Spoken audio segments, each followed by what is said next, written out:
up and running.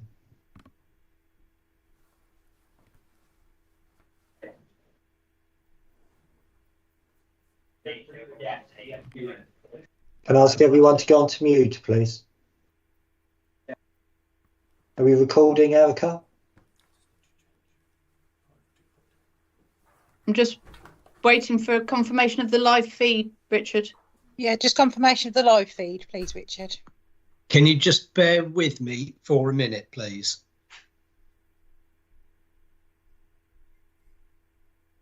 While that's happening, I can tell you that some of the staff at Kidderminster Hospital are in great voice in the carol concert that's just taking place now.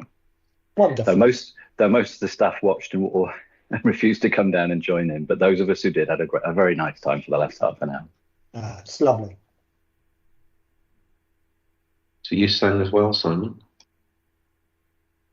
Sadly, yes. But I did find out that Melissa, who runs the booking service, is a proper performer. Her stage name is Mitzi, and she does musical theatre by the sounds of it. Very impressive. Just Melissa. Just as long as you don't have a stage name, we're all fine. Don't worry, there's no danger of that. As some colleagues here will know, my school name was Smurf, but I'm not going to go on the stage as Smurf. Okay.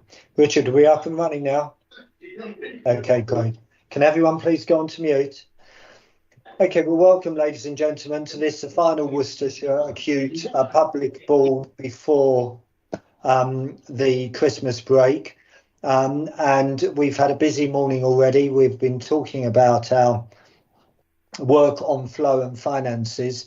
We had a very interesting presentation from the team on hospital-acquired functional decline, which is one of our real challenges when we have such a long length of stay, and some of the discharge challenges we've got within the trust, which the team are working on. We then had a presentation from Helen Lancaster, our Chief Operating Officer, on our winter plan. Lots of good work going on, and we will cover off a bit later some of the very small green shoots in terms of the work we're doing on ED, SDEC and Frailty, which we think will bear more fruit in calendar 24. And then we had a discussion on our financial challenges and the work we need to do to ensure that going forwards, our finances are in a healthier state. We have apologies from Christine Blanchard, but welcome to Jules. We also, I'm delighted to announce Michelle Lynch will become an associate NED with us from January. So really pleased about that, Michelle. And today is the last board of Tina Ricketts, who's been working with us now for 6 years as our Chief People Officer. Tina, we're very sad to see you go. We wish you all the best at Dorset. You've done some wonderful things with our vacancy rates, for example. I think when you arrived, we had almost 250 nurse whole-time equivalent vacancies, and now it's below 100. The well-being work that you've done, particularly on the networks, has been fantastic. So you will be greatly missed, and we wish you well for the future. We have a pretty busy board, so I will keep things moving at a pace. The first is, are there any new declarations of interest? Tony? Chair, it's not a declaration, but I think we also have apologies for Non-Executive Director Karen Howarth, who's on leave. Okay, thank you. And any declarations of interest from colleagues, please raise a digital hand. Can't see any digital hands raised. So the minutes of the meeting held on the 19th of October. If you weren't happy with the accuracy of those minutes, could you please raise a digital hand? I can't see a digital hand raised, so I'll take those as an accurate record. And I think we just had one matter arising, which was with respect to the charter.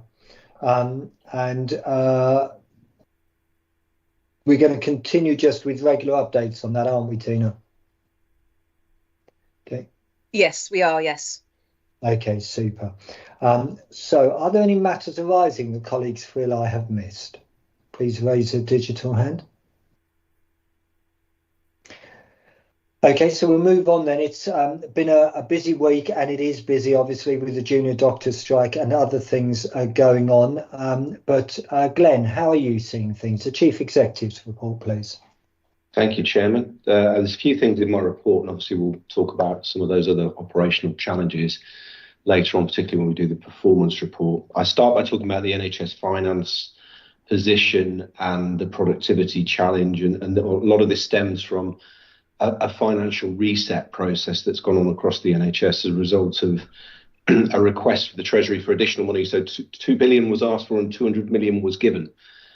So what that led to was a review of some of the national budgets. The 200 million that had been given in the summer was being held centrally, so that's been allocated out locally. So the combination of all of those things has been some additional money for support of the cost of industrial action. And a change to the way that the elective threshold is calculated, both of which bring some additional funding into the organisation. But we face huge cost pressures, so I won't steal Neil's thunder in terms of the detail of all of that. But the result of that reset process and the emerging challenges around delivery of this year's financial plan have led to us being certainly in a challenged place as an organisation, and I've had meetings with the regional national team to discuss the consequences of that, all of which has led to some of the actions that we pick up in this report. So the fact that we've gone into a financial turnaround mode, we have a financial recovery board. We have brought in some of the skills from elsewhere in the group in terms of just helping us to look through the detail of those plans and look for opportunities. So, and we spent some time this morning looking at the initial findings from that. So that will give us some actions that we can put in place in the short term, but also more importantly, develop a longer term financial plan. And what I want to see with that plan, and what we all want to see with that plan, is the connection between the financial recovery, but the improvements in flow and the improvements in both performance against some of our key standards, but also the quality of the service and the outcome for patients. So I think there is a virtuous circle there that we can ensure that we stick to. Though as an NHS will be challenged on the pre-COVID and post-COVID staff headcount numbers. And if you look at most parts of the NHS, there's been an increase in headcount that is not necessarily fully explained through changes in activity. So I think a focus on productivity is perfectly appropriate, bearing in mind we spend a large amount of public funding. So that's something that we will certainly be looking at as a board and will feature as part of our objectives for next year. I also talk here about a rewrite of the Intelligent Board guide, which should be out soon. And within that, actually, it will talk about some of the metrics that boards can look at to look at productivity in a different way. And then I'll move on to talk about volunteering. We had a great talk at our full boards meeting from Sir Tom Hughes-Hallett, who has led the Help Force movement across the NHS. And I know that Sarah, our chief nurse, has connected in with him. We will be doing some lots of interesting work on volunteering across the group, and we'll be sharing the learning from that, which will help to improve care to our patients. It's probably a good time at this festive period to say thanks to all our fantastic volunteers that we already have. So thank you for the work that you do. I then talk about leadership development. Association of Groups are doing some work on this, developing a development program that connects some of the individuals working in these various group models across the NHS, but then complementing that with the work we're doing locally within the organisation, but then also some group level teach-ins on various subjects, which will get off the ground next calendar year. And then we go into, hopefully you'll get used to the structure of my reports as we move forward. We try to just drill down into one or two areas within the organisation just to explain a little bit about what's going on. So we talk here firstly about the staff psychological wellbeing service, which was created during COVID, but absolutely is needed moving forward, and we should have had it before COVID actually as an NHS, and it's great to see that that's now being given permanent funding and is making a real difference to the well-being of our workforce. And then a little explanation about pulmonary rehab team and the great work that they do to support our patients. And then I'm happy to take any questions, Chairman. Thank you very much, Glenn. Any questions or perspectives to Glenn? Simon? And you mentioned RAC in the report. I'm not aware of that being a major issue for us, or if you could just clarify on where we are with RAC, please. Yeah, so the bigger issue for us will be the impact on the national capital budget for the NHS, because there are some sites elsewhere that have serious RAC issues. We've got a small issue on the Kidderminster site, but nothing too material. But my worry is that without any additional capital funding being announced in the autumn statement, the priority now will go towards those sites with bigger problems. So it's going to be a challenging capital position next year for the NHS. I think there was one hospital in the north where the RAC refurbishment costs are running into something like 400 million. Any other questions to Glenn? Okay, just two quick things from me, Glenn, and then we'll move on to you, Stephen. The first is just to reinforce the thanks you gave, Glenn, to our volunteers. Sarah Shingler, Simon and myself attended the Christmas lunch for our volunteers. And again, just to further say, we can't thank you enough for the help you give day in, day out to the well-being of our patients. And as Glenn said, we do have ambitious plans going ahead for even more volunteers. So if members of the public are wondering, maybe when you've retired or you've got some free time, what to do with that, we would love to welcome you into the fold of the Worcestershire hospitals to help us give even better service to our patients. The second is just on productivity. I know everyone focuses on the headcount numbers, Glenn, when it comes to the increase in the workforce. I do think part of the issue is the growth in part-time working across the workforce. So whilst the headcount is going up, the number of hours isn't. And so I think the more we can get into hours as our thinking, available hours of capacity, rather whole time equivalents, rather than just numbers, I think it's helpful, but you know that. Okay, we'll move on then to the integrated performance report. Stephen, do you want to introduce this, please? Yeah, I'll introduce it and just do a quick couple of lines and introduce myself as a first board. So Stephen Coleman, Managing Director. Really, I won't dwell on it too long and I won't steal other people's thunder, but building on the work that we did at the development session, and for those watching or in person, really the main thing that I want to pull out is around the flow. That's the golden thread that you see through all of it, which is if we have patients that are attending our emergency department and they can't move out the department in a timely manner, that impacts on our ambulance handover performance, it impacts on our emergency care standards. I think more importantly for me, it also impacts on our staff experience and how they're able to do the job. So it's crucial for that. We then, if we see extended lengths of stay in the hospital, we start moving into what we call unfunded capacity. So these are probably areas that are not ideal for patients to be in. They're safe, but they're not really where we would want it to be. We tend to do that through bank and agency staff as well. So there's a consequence on the money. There's also a consequence on the quality because we're looking after so many patients. So what we've started to detail in this, and Helen will touch on, is some of the schemes that we would do traditionally through what we would look at as winter. I think two bits that I just want to pull out for board on that, though, that I think are really important. We've got to move the organisation being in that reactive position of doing this as it kind of escalates up and doing it. And you'll see in some of the schemes, that's the approach that we're trying to take. And with that, it's schemes that we think will work and will demonstrate improvements in January, and we'll feed that through to board. But they're the right things that we should be doing. So we had the presentation around frailty. So increasing frailty in the next year is going to be crucial for us along with other services that we've got. And the bit that I really want to go through as well and really emphasise to board is this is divisionally led.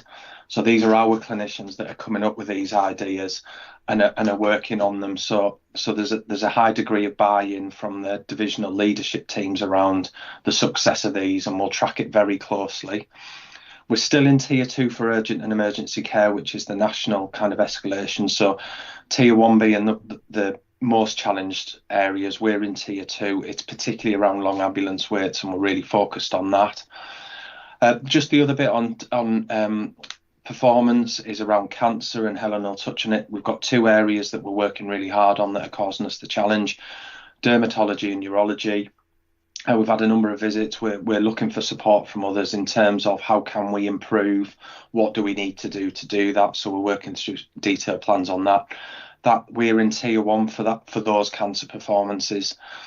And just the other bit I did want to pull out, and it's really nice in a way for my first report, so I have absolutely no credit for this, but I can see Justine on in terms of the CQC rating good for maternity, which came out after the last board. But I'd hand over to Helen, if that's okay, Russell. It's that golden thread of flow that we just need to keep absolutely focused on. And if we drive down that length of stay, use our same-day emergency care services a lot more, we'll start to turn the dial on all those metrics that we really need to move around quality, performance and money. So Helen, if I hand over to you. Thank you, Stephen. So just wanted to, for the purposes of board, talk through some of the winter plan and the flow metrics and the flow programmes that we are now seeing come to fruition, and because that's actually real time now, whereas we know that the board report is actually a look back. So I'll come back to some of the performance issues, but really wanted to talk through some of the key things that we have done for the winter and are all up and running as we speak. And so the single point of access started on the 1st of December. We've done some movement around moving our surgical SDEC, actually our medical SDEC and our cardiology SDEC all down into the old ED footprint, which has now almost become a multi-specialty SDEC area. So there's some real opportunities for us with that to really challenge some of the pathways through there and push the boundaries a little bit in terms of not admitting patients and seeing patients in an ambulatory way, which is much better for the majority of patients, and trying to keep them at home for as long as possible. Our virtual ward programme around respiratory, hopefully we can start between January and February, so that's a really good programme in terms of getting patients home sooner.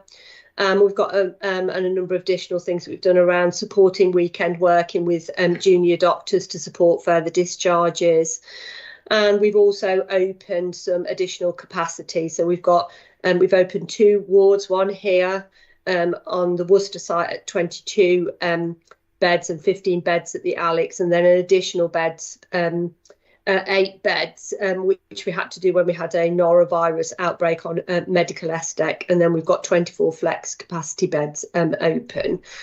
So all of those schemes are in place now and working. Now, I'm not saying that it's all going to be this perfect, but today, with everything all working, we have gradually felt to be in a slightly better position over the last 2 or 3 days.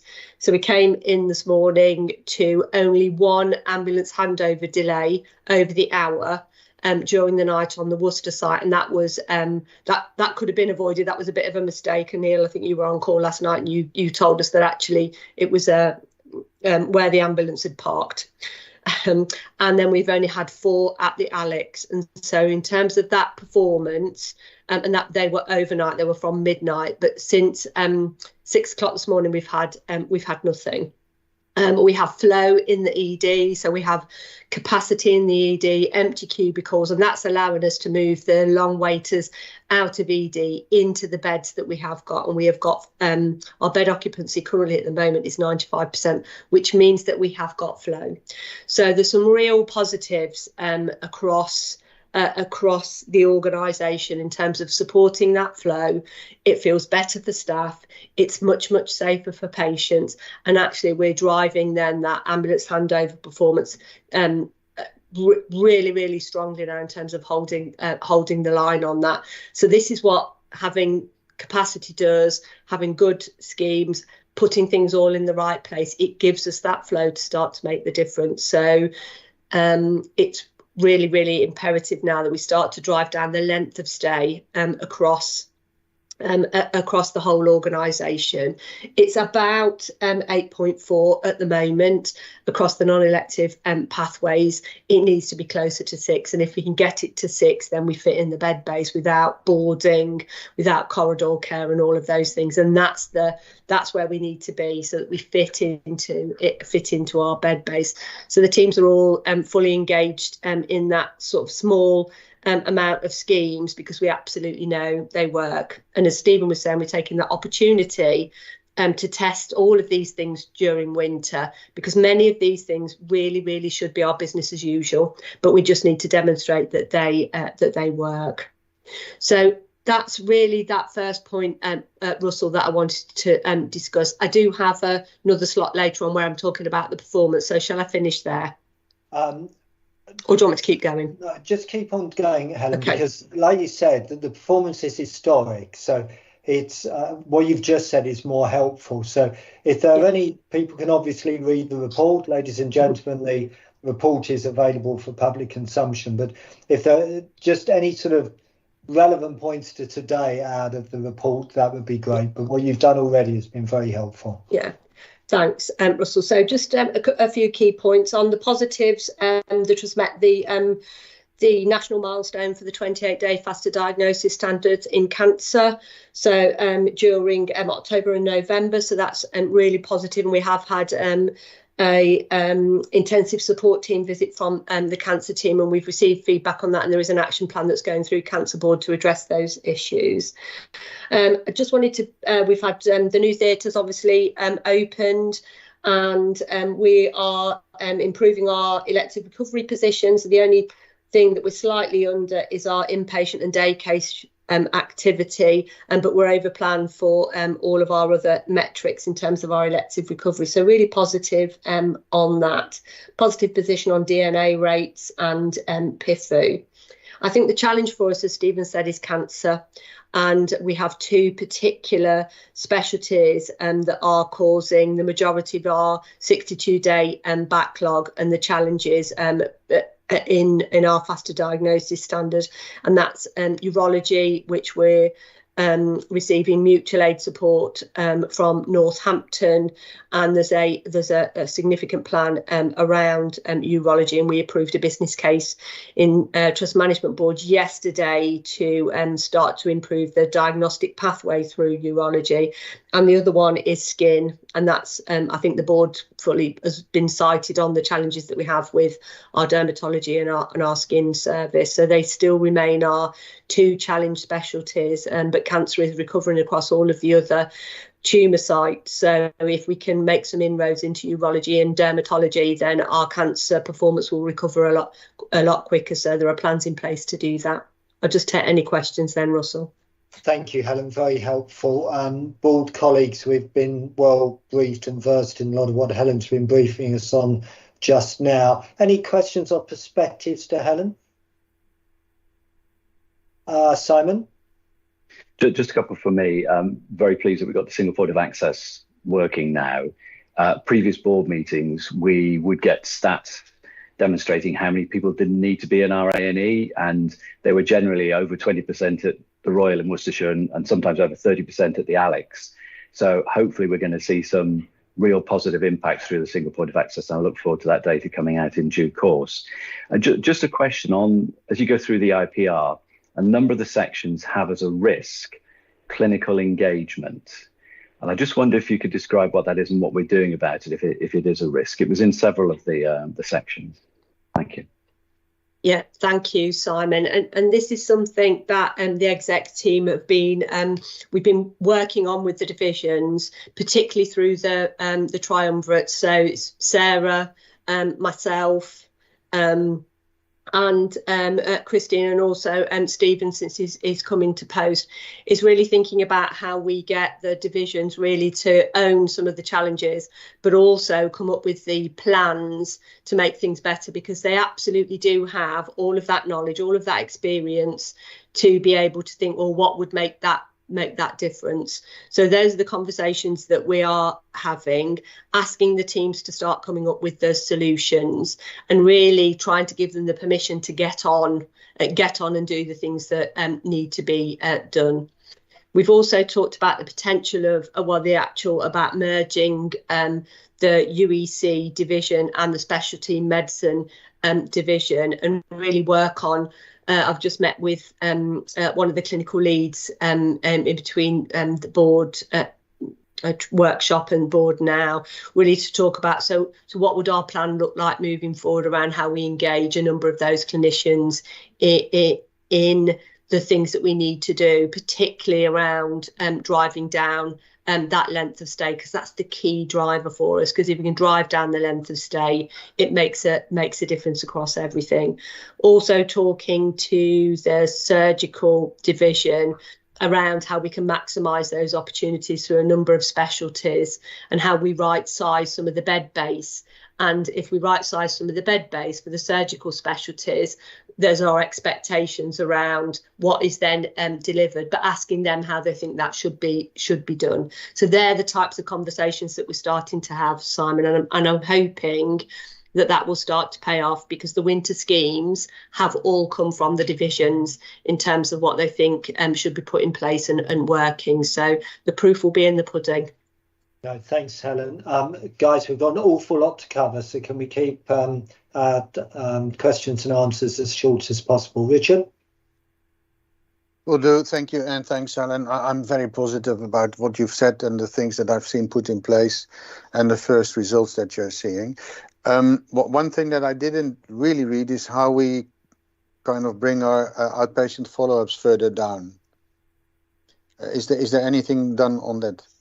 Yeah, so that is a longer piece of work, Richard, due to the fact that we do have a lot of patients in that follow-up, that backlog section, and so working through what the risk is in those patients that have got in the backlog, and making sure that we understand what the clinical risk is in through there. So there's some validation pieces that the teams are doing, looking at those patients, looking at whether the clinical risk and whether they can be discharged, when they can be discharged to a PIFU, or whether they need to be seen. So that's going to take us some time to work that through, Richard, but hopefully we'll bring some more detail back on that when the piece of work's finished.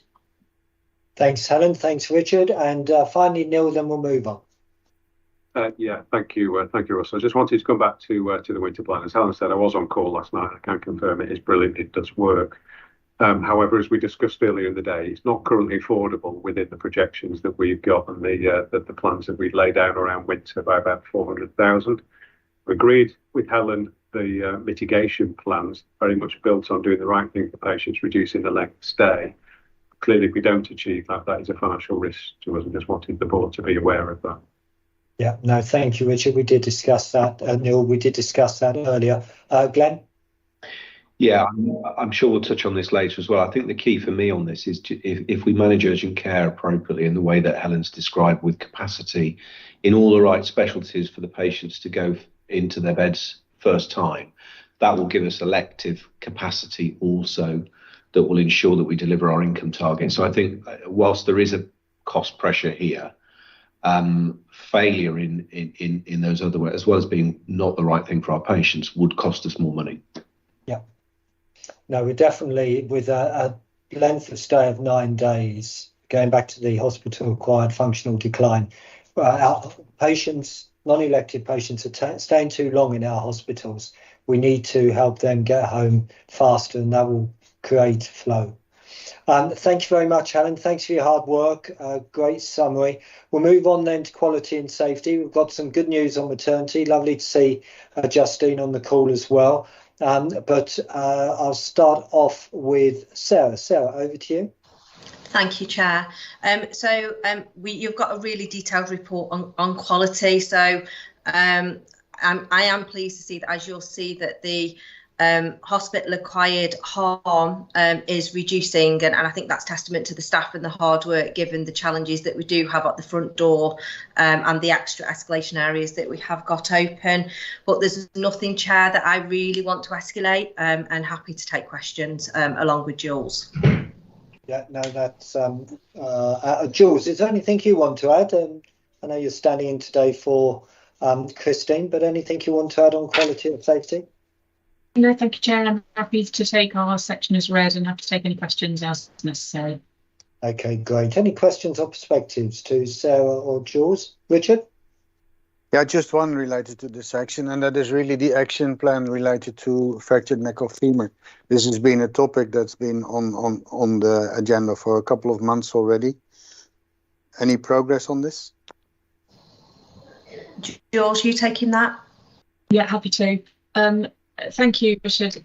Yes, it is an ongoing area of concern for us. There is a plan in place to get back together with the Directorate in the new year. There's been some challenges around operational support in that area, and I think we've previously articulated concerns around some of the governance structures in place. So we just need to work through that. But that's all kind of sitting within the CMO's line of sight, so to say, so should be picked up in the new year. Okay, thanks, Jules. Helen, is there anything you wanted to add to that? Yes, and some of the challenge that we do have around this is capacity within the trauma footprint to bring those patients out of ED into a bed so that they can then go to theatre.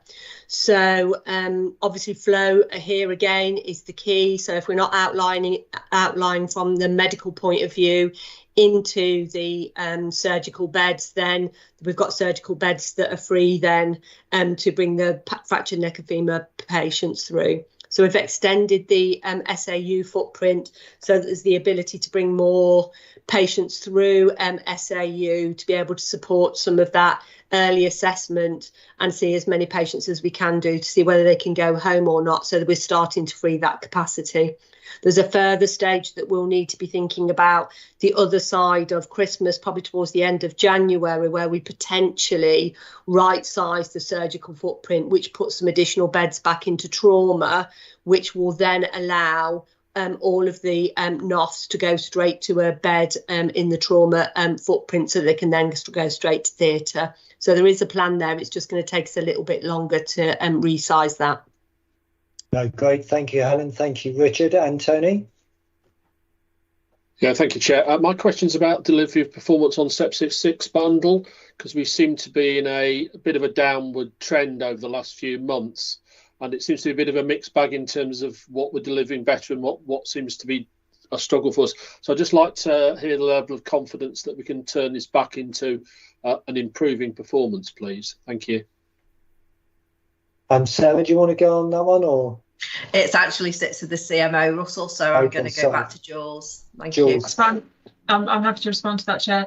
Tony, we're just in the process of moving the sepsis screening bundle across from essentially a paper-based kind of audit onto the new EPR. So that is in progress. So we've got a double data set running at the moment, which obviously means that neither is particularly strong or transitioning from one to the other, which is why the screening figures are quite fluctuant. We're confident in the delivery of the actual elements. So the antibiotics within an hour, which is the key piece, is still kind of there or thereabouts, as are the other important components.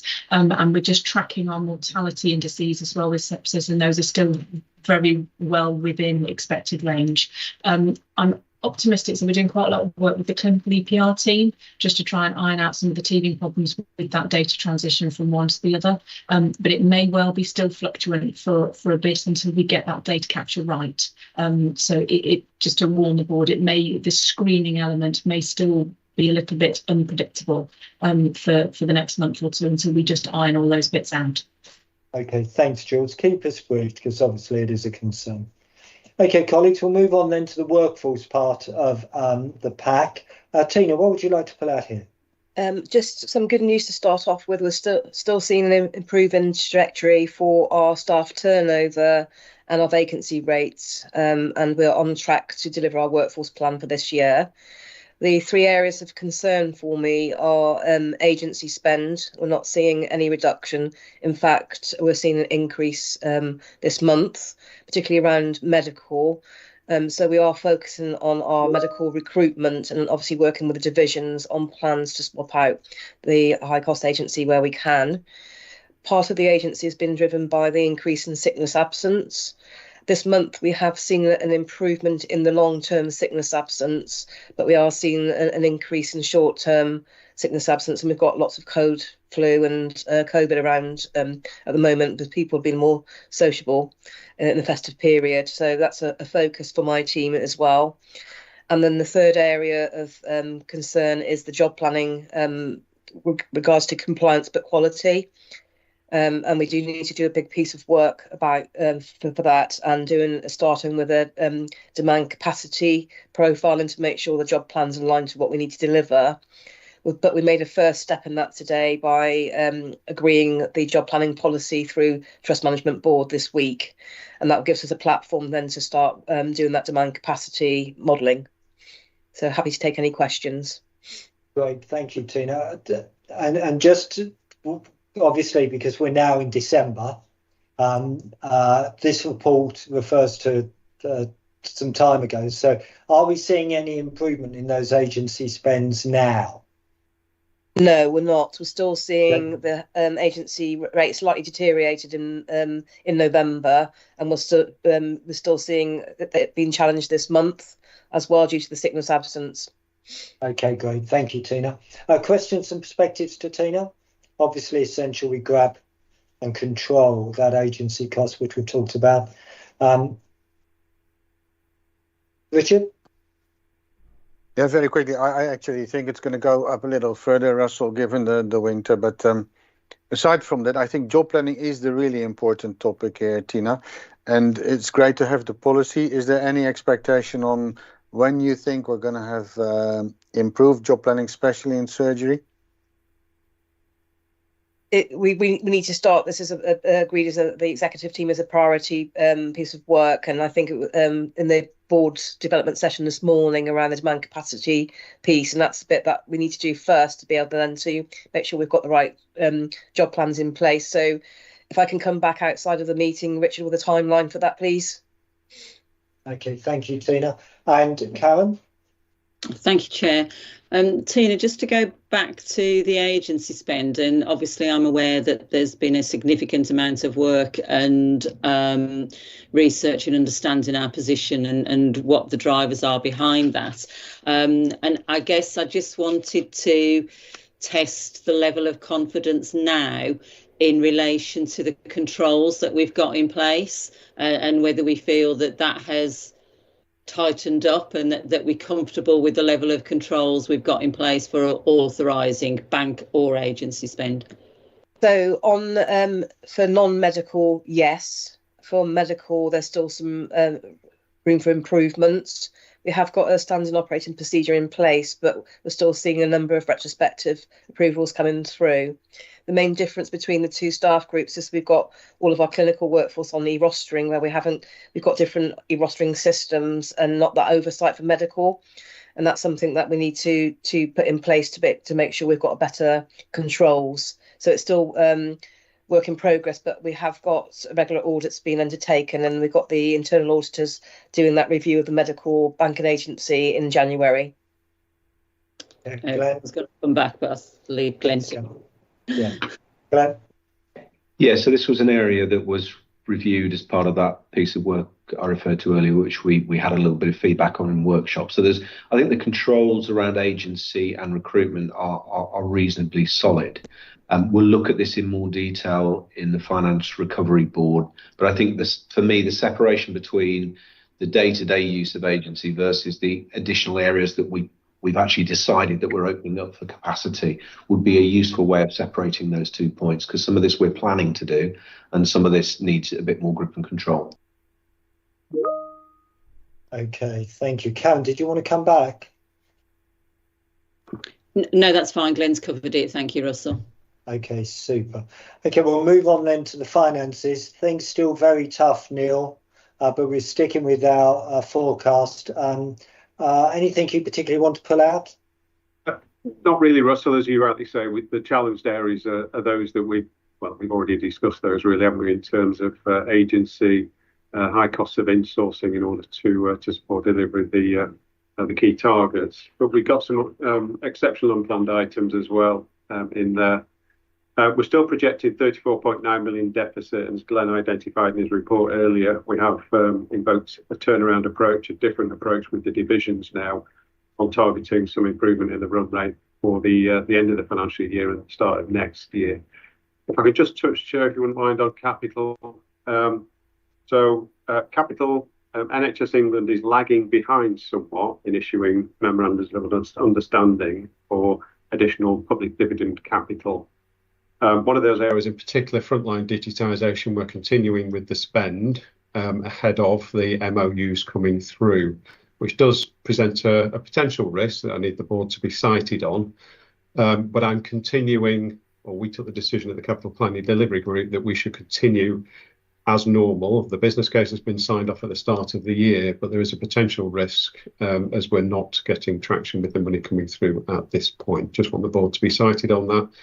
But we are proposing that we continue as is, otherwise we'll lose the opportunity to spend the allocation in this year. And from a cash perspective and the impact of our financial position on the requirements for cash, and indeed the Better Payment Practice Code is having a slight impact. We will try and pay on time, but we are somewhat challenged with getting cash support out of NHS England in a timely manner. And I would like to ask the board to formally minute their support for the additional cash that we have applied for in Q4, £14 million. It's a requirement. Generally, they want a board minute attached to that. We did discuss it in a private session last month, but just want it minuted formally in public, please. Happy to take any questions. Thank you, Neil. My video is frozen, which I will sort out. But any questions to Neil? Okay, thanks, Neil. So lots of challenges ahead, and as Neil indicated, we have put in place the necessary processes to assure ourselves that we have the level of control we need to deliver that 34.9 million. We'll move on then to the perinatal safety report, and over to you, Justine. And for just again, congratulations on the CQC report for you and all your team. I know it's the result of an enormous amount of hard work. Sue and I and Michelle had a really good visit a few weeks ago to the team, and we're delighted to share in the success. So, Justine, the perinatal safety report, please. Thank you, Chair, for your comments. We're absolutely thrilled, as you can imagine. So this is the perinatal safety report for October with an assurance level of 5. You'll note that this is the first time the reports come to board in this format, and this is a combination of the previous maternity safety report and the neonatal safety report. And if I may, I will give an update on the midwifery staffing as part of this report rather than repeat it as a separate agenda item, if that's okay, Chair. So, as I say, this is the first report in this format. You'll note just a few escalations. I just want to point out the perinatal mortality rate remains below the national average, which is a really good place to be. And we're currently on trajectory to reduce our stillbirths in year by 40%. And again, that is, a reflection of all the hard work and the clear implementation of the Saving Babies' Lives Care Bundle. You see the incidents that are outlined in there, but nothing specific to say about those at this point. I'd also, obviously, we were going to highlight the achievement around CQC. We will be bringing a new action plan in subsequent perinatal reports now of the new must-dos and should-dos that are outlined in that report, but also a number of actions that we have taken on board from feedback that CQC gave us during the visit, where there are always areas to improve, and that will be included in future reports. I'm not going Morgan Steele, Jane Sunder, JNR Compliance and Assurance Midwife, is with us today, and she will take you through the CNST paper. But just to note that the status that's reported in this paper obviously is now almost 8 weeks out of date, and you'll hear a different narrative shortly. Other than that, there isn't anything other than in terms of workforce. I'll just cover off. You will see we have reduced our vacancy and turnover. That continues with midwives, and although we are seeing an increase in short-term sickness in month, and that has continued through November and December. Predominantly short term, I have to say, and seems to be very seasonal. MSWs is still an area of concern, and we have gone out to advert and shortlisted a large number of MCAs to be recruited. So we feel that we'll be successful in reducing that vacancy rate considerably. Sickness rate and turnover rate is on its way down in that group as well. Although I have now seen the sickness absence rates for November, and the MSW sickness absence rate is starting to creep up as well, with the usual coughs, colds, and seasonal issues. So that's all I'm going to say, but happy to take any questions. That's great, Justine, and thank you for your hard work on a week in, week out basis. I mean, one of the things that we can be really proud of with our midwifery services is our continuity of care service, which is quite exceptional. And I think for mothers who avail themselves of it is very assuring. So for me, it's always been the case. The two most important things we do as a trust is to bring life safely into the world and allow life to leave this world with dignity. And Justine, you and your team are doing a great job on that first absolute priority. Any questions to Justine? Okay, keep up the great work, Justine and team. We'll come on to the CNST declarations just a wee while. So hold your horses, Joe. Thank you, Chair. We'll move on then to some items for approval. The first is effectively the reforecast, Neil, addressing the significant financial challenges following industrial action. Neil, over to you. Yes, thank you, Russell. So as Glenn mentioned in his report, we were asked to do a rapid exercise. So this paper is here for ratification. The board needed to approve within a 2-week timeline a revised projection to the end of the financial year around the finances and around some of our key operational standards and targets. This paper is what was presented to the board outside of formal committee meeting, and therefore under the regulations and the standing orders, we took the decision. The board approved this, and it was sent up centrally. You can see within the paper, from a financial perspective, we're tracking the 34.9. Key drivers of that are those that we've previously discussed. There is the additional 4.2 million in for winter, and as Glenn mentioned, the additional funding centrally around supporting the costs of industrial action and a reduction in the expectations around elective activity targets that are within there. Is there anything you wanted to pull out in respect of the performance, Helen, before I ask for the board to ratify? Helen's saying no. So I think it's any quick questions or perspectives. We've talked about this a lot, team, and we've discussed it outside of this meeting. Glenn?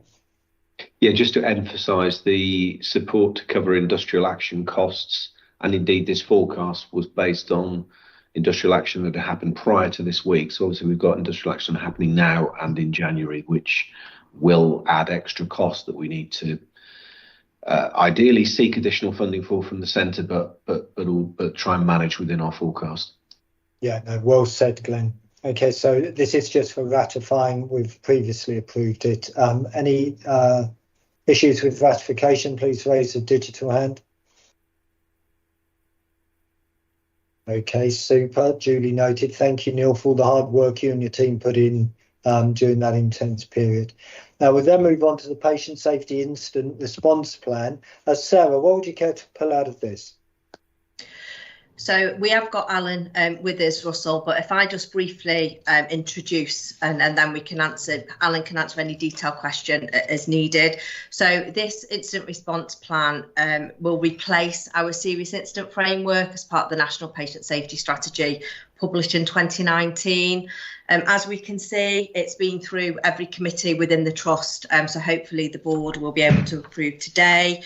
Now, in agreement with the ICS, we have been running the new framework in shadow form since October 22, and we'll be formally adopting the new approach on the 1st of January 24.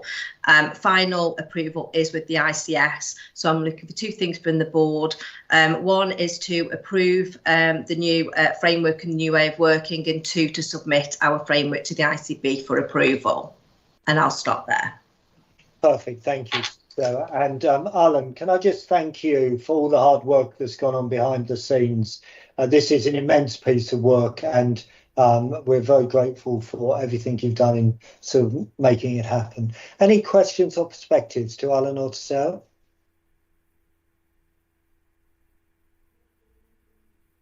If you're not happy to approve this new patient safety incident response plan, could you please raise a digital hand? Blimey, Alan, you got us easy there. Thank you very much for your hard work. Have a lovely Christmas. Thank you, Chair. Thank you. We'll then move on to the CNST declarations. And I think, are we with you, Jane? Yes, good afternoon, everyone. You've already introduced me, but my name's Jane Wardlaw. I am the Assurance and Compliance Midwife for Maternity. I am attending today to present a summary to the board of our Year 5 CNST submission. The Clinical Negligence Schemes for Trusts, CNST, a maternity incentive scheme, is a scheme operated by NHS resolutions in order to support the delivery of safe maternity care. This applies to all acute trusts that deliver maternity services across the country. The scheme incentivises 10 maternity safety actions with minimum requirements within the following areas, and I'll explain those quite briefly for you. Initially, there is the use of the National Perinatal Mortality Review Tool. There is the completion of the Maternity Services Dataset. There is providing transitional care services to minimise separations of our mums and our babies. There is the demonstration of effective systems of clinical workforce and also midwifery workforce, achieving 70% of the Saving Babies Lives Care Bundle version 3, which actually was brought out just in May this year, right at the end of May, to engage with patient feedback and co-production. We use our Maternity and Neonatal Voices partnership for this. Achieving set standards and compliance levels of maternity training, ensuring a working cohort of maternity and neonatal safety champions that align with the perinatal safety surveillance tool, and also reporting 100 cases, 100% of cases to HSIB that meet the eligibility for that. And HSIB is the Healthcare Safety Investigation Branch. I would like to bring to the attention of the board that in MIS Year 4, as I've stated before, we are in MIS Year 5 now, our compliance status was actually 2 out of 10. We have made significant progress in this year. That is to do with the appointment of an assurance and compliance midwife in April of this year, and I have been assigned to be dedicated to the CNST scheme. It has allowed me time to have action plans put in place, to monitor them, to have the collation of the evidence from these and providing assurance of the outcomes. You have all the relevant evidence shared with you within the report today, and it is in full with this embedded. This has been reviewed by the Director of Midwifery and the Chief Nursing Officer, who have both agreed that the evidence meets the requirement to recommend that we declare 9 out of 10 this year. The Chief Nursing Officer recommends that the board to approve the recommended level of compliance. We aren't declaring compliance with Safety Action 5. Safety Action 5 is around midwifery workforce. Across the summer, you will recall our Director of Midwifery reported via the Safety Report, Safe Staffing Report, that she did not achieve supernumerary status for Band 7 delivery suite coordinators in 4 months of the reporting period. In the majority of these cases, the explanation for this is because Band 7s were needed to cover clinical care for midwives attending theatres to provide scrub cover. You will recall that there has been a business case to employ 10 whole-time equivalent nurses to undertake the scrub role that has been approved. We expect this then to improve the position for next year's scheme. We have also had our local maternity and neonatal system, our LMNS programme lead, review this report, and that was taken place on the 18th of December. There was 3 inquiries raised, and we've successfully responded to all 3 of those. There is one in particular, though, that I would like to discuss with you today, and that is around our maternity mandatory training. We have needed to change our trajectory that you will have seen on Justine's perinatal safety reports in months before. We need to change that from 4% per month to 6% of staff allocation per month. This amendment's been put in place in order to ensure that we meet the CNST guidance of 90% compliance by July 24. There are also an additional pieces of evidence that will be embedded into November's perinatal safety report, of which you will receive next month. That is the summary of consultant attendance throughout the year, the action plan for fetal monitoring and saving babies' lives training to raise from 80 to 90% within a 12-week period, and the summary of duty of candour for all of our HSIB cases. On completion of these queries, the LMNS programme lead also agreed that with our local assessment that we should declare 9 out of 10. The final stage of the scheme is for the board to review the evidence presented to you in this report, agree the evidence, and for the CEO to be requested to submit the board declaration to NHS resolutions by the 4th of February at 12 noon. Trusts that do not meet 10 out of 10, that's us, may be eligible for a small discretionary payment from the scheme to help to make progress against actions that have not been achieved. We will be presenting an action plan against Safety Action 5 as part of the board declaration.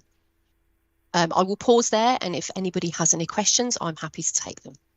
Very comprehensive. Thank you, Justine, and Jane and Evie. Thank you for all of the hard work that's gone on in the background on it. Questions or perspectives? Neil? Thank you, Russell. So recognising, Jane, that we're not compliant currently, but this is a retrospective review that we're being asked to look at. Are we compliant? What's the deadline by which we will need to be compliant to be able to ensure that we tick the box next year for 10 out of 10, if that makes sense? When do we need this in place from? To ensure we get next year's. Unfortunately, the scheme, the standards within it don't stay exactly the same every year, and they also don't give us a date that the scheme is released. This year it came out in May, and the turnaround was obviously because of the way that we work for today to bring this report to you. We're hoping that it will be earlier in the spring, and then we will have the detail of what that needs to look like. But quite often it is a reporting cycle from when the actual CNST put out the actual ask. But recognising this one may still feature going forward, when will we have this in place from to ensure? When will we need it to have it in place from? If this one was to feature next year, in order to tick that box, when does it need to be in place? Shall I come in and answer that? Sorry. Okay. So, as you know, the business case was approved some months ago, and the recruitment of the new Band 5 nurses to take over the scrub cover is underway. We think that probably by the 1st of April, we will have that cohort of staff in place and trained to such a skill to work effectively in obstetric theatres. The scheme will probably come out in February, and we've also got to recognise that our vacancies in our midwifery workforce are also dropping. So we need the two things to come together for us to achieve Safety Action 5 next year. We're confident, Neil, that what we've put in place will get us across the line next year. Thank you, Justine. And Karen? Thank you, Chair. Yeah, just a quick one, Jane. I think what you said, picking up on mandatory training, was that in order to meet the compliance targets, you've moved the trajectory from 4% a month to 6%. Is that right? Yes, it is. I just wanted to test the level of confidence in terms of staff's capacity to actually do that, to achieve that? Do you feel confident that we can do that? So again, I'll let Justine answer for that as the director. Okay, so it's going to be a challenge, Karen, and it will be for the first 6 months of the year. It won't be for the entire year, because once we've met the trajectory, the training then needs to be completed every 2 years. So we'll be able to pull back then for the latter half of the year. It may have an impact on other areas of training, but then we will be able to increase the number of other days that we put on to compensate in the second half of the year when we pull back massively on this requirement. It's just because of the date of the end of July to get us up to the 90%. And once we've achieved it, then we can put our focus and efforts elsewhere. Thank you, Justine. Thank you, Karen. So if you're not happy to support this CNST declaration, could you please raise a digital hand? Okay, Julie, approved for declaration. Thank you, Jane, for your hard work, and Justine for your oversight and leading it. We then move on to we need to pick up the pace a bit, guys, if we can. The Maternity Safety Support Programme. Justine, is that back with you? Yes, Chair, thank you. So this is the request to exit the NHS support programme, and we're offering an assurance level of 6 for this paper. So the paper outlines our current position against all of the actions that we aligned to the 2020 CQC visit, the recommendations from Ockenden and CNST that you've just heard, that the MIA and myself pulled together into a plan. All of this is included in the exit criteria. We have met the majority of the actions that were outlined in that original action plan. And you'll notice that what's left is amber, so we're either working towards it, or it's the kind of business as usual types of actions that you would expect a service to be focusing on a month by month basis. So the recommendation is that as we've met an agreed level of achievement, the Chief Midwifery Officer and the Maternity Improvement Advisor have recommended that we make a formal request now to exit the programme, and a sustainability plan agreed, which you can see outlined in the report. It's there in Appendix 2, and as I say, it's predominantly business as usual type actions. So we would therefore like the board's agreement that we proceed with a request to exit the programme. Obviously, we've also now got our CQC good following our inspection, so that further adds, a weight to this report. So I'll leave it there and take any questions. Thank you, Justine. Would seem off getting a CQC good and then still being in. Any questions or perspectives to Justine? Really delighted for you and the team, Justine, on the CQC work and the evidence that shows for our families in Worcestershire. If you're not happy to approve this exiting of the MMSP, please raise a digital hand.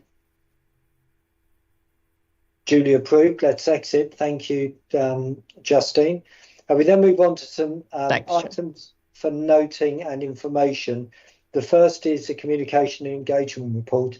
Richard, anything you'd like to highlight?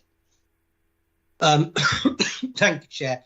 Given the time and my inability to talk very long without coughing, I'll keep this brief. I'd like to say a big thank you to the comms and charity teams for all the work they've done over the year. I've obviously a lot of work to support things that we've already covered today along the 10-point plan, the EPR, flow, winter. I've tried for this report to cover a different cross section of the work that we've done, and particularly tried to tease out where we have looked at demonstrating the value of the work that the teams do to the organisation in terms of benefits realisation, return on investment, and some tangible metrics which hopefully are useful. Couple of things that aren't in the report, but I would like to mention, given that they are likely to feature in future board discussions. One is the start of a discussion with the organisation that I'm working with Stephen and the rest of the executive team on, around reshaping the narrative about what kind of organisation our people want this trust to be, what our strategic direction of travel would be, and that picks up on some of the diversity and inclusion issues that we talked about earlier, as well as quality and general working environment. So that will gather pace in the new calendar year, and also our continued focus on building on the progress we've already made to work collectively at a place and a system level. Ongoing campaigns will include winter and home before lunch, and also across the group, and some work is gathering pace on aligning approaches across the group to things like staff reward and recognition. We'll have an improvement month coming up in May, which more to follow, and also some developmental work to help skill up non-comms colleagues across the group on things like most effective use of social media, how to drive effective communications campaigns, and other issues. Happy to leave it there, Chair, and answer any questions. Thank you, Richard, and thank you for all your hard work. And you and your team, a number of us attended the staff awards recently, and it was extremely professionally done. Well done, you. Questions or perspectives to Richard, Simon? It's a bit of an old chestnut. Richard won't be too surprised to hear me ask. You mentioned finite resources again in the report, and then obviously you have to concentrate on priorities. Is there anything that you're not able to actually do justice to that you'd be concerned about, or that we ought to be aware of? We keep it under constant review, Simon, as you're aware. Clearly, my teams, as the rest of the corporate teams, are going to have to make a contribution to bringing the run rate back down, as we've discussed in the varied financial discussions that have taken place so far today. So we're constantly reviewing the priorities. Obviously, we're going to focus on those things that are in the 10-point plan and the 4 immediate priorities, particularly overflow and home first, but also looking at recruitment to help teams who are looking to swap out reliance on bank and agency for permanent staff, while also focusing on our kind of must-dos. And the big one for the next quarter is going to be the move to Intranet 2. Thanks, Simon. Thanks, Richard. And Glenn, then we'll move on. Glenn? Yeah, just thank you for Richard and his team for the work they've been doing, particularly getting the rumour mill up and running so quickly, and the way they're connecting into other parts of the group. Where I think the combined might of the comms teams across the group really helping to get some of these important messages over. So thanks. Yeah, absolutely. Okay, Richard, thank you. I hope you feel better soon. We'll move on then to some committee terms of reference. The Financial Recovery Board terms of reference. Erica, I know this has been through various different machinations. Anything particularly like to emphasise? Only to say, Chair, that it's due further revision. So since we've published the board pack, the Financial Recovery Board have sat and made further recommendations. So whilst this provides a sort of foundation from where we are, there will be a further revision, Chair. Okay, well, can I suggest we bring it back to the next board for final conclusion? Richard, particularly Richard Houston, when you're happy with it as well, and it's been through that process. So we'll come back to this, shall we, Erica? Yes, please, Chair. Okay, super, thank you. We'll move on then to some of our subcommittee minutes. The first is the Foundation Group Board minutes of the last meeting held on the 1st of November. I'll take these as read, but are there any questions on them in terms of accuracy? I would say to members of the public, they are very interesting meetings to try and get to. They are different from the normal meetings because there's so much comparison work that goes on. And that sort of feeds through to the action points update, which is on page 244 of our pack, which are ongoing. But I would strongly encourage members of the public to join us whenever they can to those meetings. Well, I find them interesting, and I think you might. The Quality Governance Committee from October. Julia, I know you're under the weather as well. Anything you wanted to pull out on this? I don't think so, thank you. We've covered all the midwifery stuff already, and I think just take the report as read if you don't mind. Okay, great. Any questions on those minutes of the Quality Governance Committee? Okay, thank you very much. And then the Audit and Assurance Committee, in Colin's absence, I'll take these as read, but any questions on those?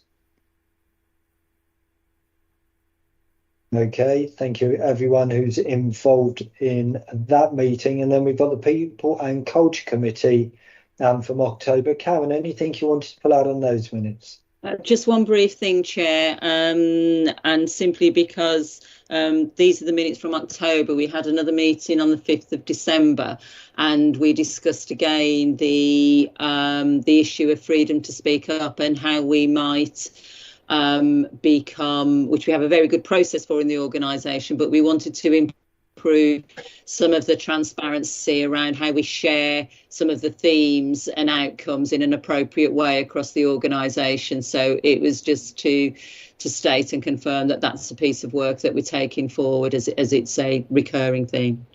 No, super. Thank you, Karen. I would just, sorry, I forgot to mention, we had a very interesting session led by Tina and Rich this morning on EDI.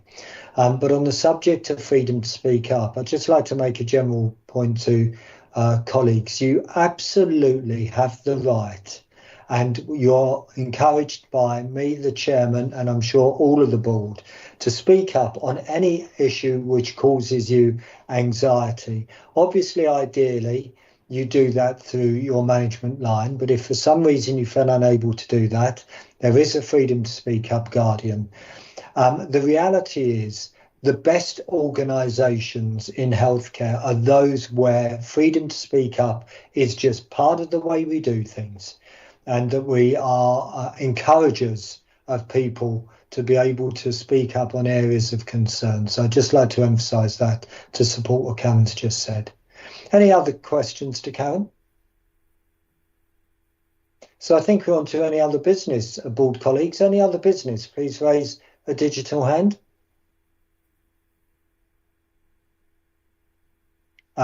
Richard? Thank you, Chair.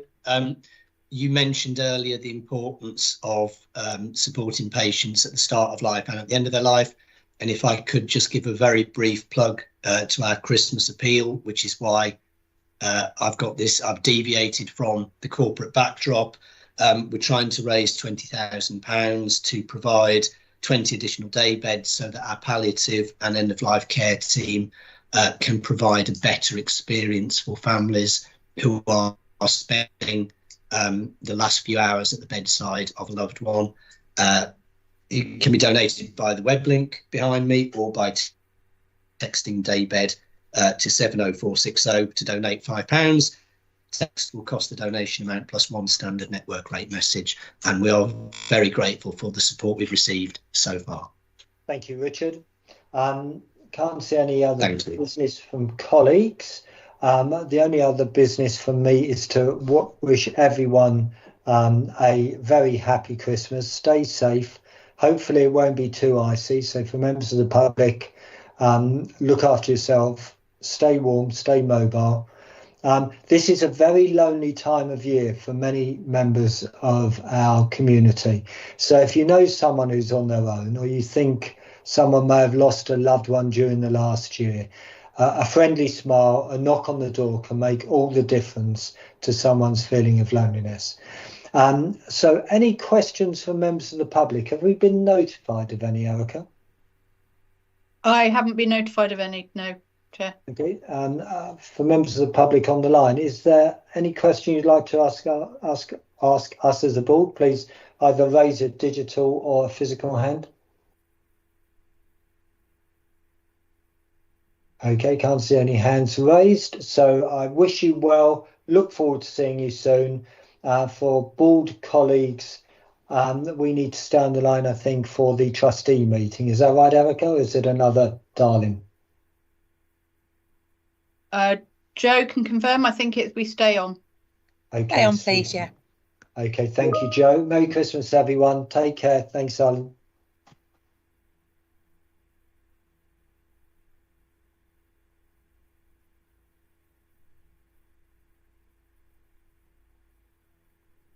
Vicky, you must be cold.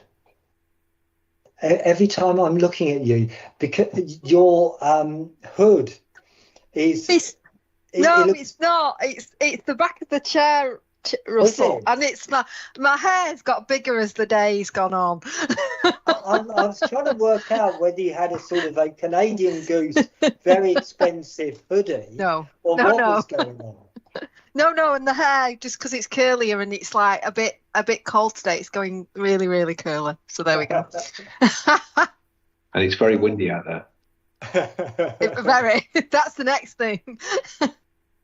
Okay, so the trustees meeting, I'm not used to doing this, so apologies, I occasionally forget it. So we got the same apologies of absence from Colin and Christine earlier.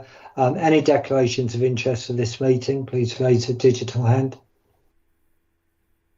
Okay, the minutes of the trustee board meeting of the corporate trustee held on the 19th of October. If you weren't happy with those, please raise a digital hand. Then got the charitable funds report. Simon, anything you wanted to particularly pull out here? Not especially, other than to say that we have had a meeting with the person who has donated money towards the helipad, which should address the audit queries that are mentioned in the report. Okay, great. Thank you, Simon. Any questions to Simon? Just remind me, Simon, how much, or maybe you don't know the answer, sorry to direct it to you. If you know, great. How much money we got in the bank of the charity? It's about 4.3 million, I think, off the top of my head. I might be wrong on that. Flipping hell. How much of that is unallocated? I know you were going to ask me that. How much is restricted? I think there is a fair amount restricted. We're going through a process with divisions and with different parts of the trust where money has been allocated to them to ensure they do spend it. It is a little bit of a contact sport at the moment, but we are getting there and we will get there, because the whole point of having charitable funds is to do charitable things with that money, and we will, and we are, as you can see from the report. Okay, I mean, to be honest, every trust I've been involved in the last 15 years always has a problem on spending the money. So if you're doing it better than others, well done. Any questions to Simon? Any other business? Okay, team, thank you for expediting the meeting. I do try and keep things going because I know how busy this time of year in particular is for you. Can I suggest we all have a 15-minute comfort break, get back together again at 2:30 and do the confidential board. Okay, thank you very much, team.